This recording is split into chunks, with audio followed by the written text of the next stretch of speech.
কিরে নামাজে যাবো না নাকি বিদেশ থেকে এসে সব ভুলে গেছো? আমার মতে তুইও নামাজ পড়া বাদ দিয়ে দে, আর যদি রোজা থাকিস তো কিছু খায় রোজাটা ভেঙে ফেলে দে। আস্তাগফিরুল্লাহ, তুই তো কাফের হয়ে গেছো, তোর তো তওবা করা উচিত।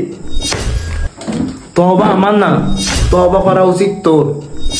তুই তো ভারী বেয়াদব হয়ে গেছো, আমি কেন তওবা করবো? তওবা কেন করবো?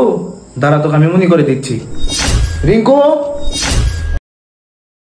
এখন তুই মনে কর তুই কি করছু। ভাইয়া আমার কিছু টাকা লাগতো, তো আমার জামা কাপড় গুলো নষ্ট হয়ে গেছে, নতুন জামা কাপড় কেনা লাগতো, কিছু টাকা দাও। কিসের টাকা? আমি তো কিসের টাকা দেবো? ভাইয়া যে প্রতি মাসে টাকা দিয়ে পাঠায়, আমার হকের টাকা আমাকে দাও। তোর ভাই কিসের টাকা পাঠায়?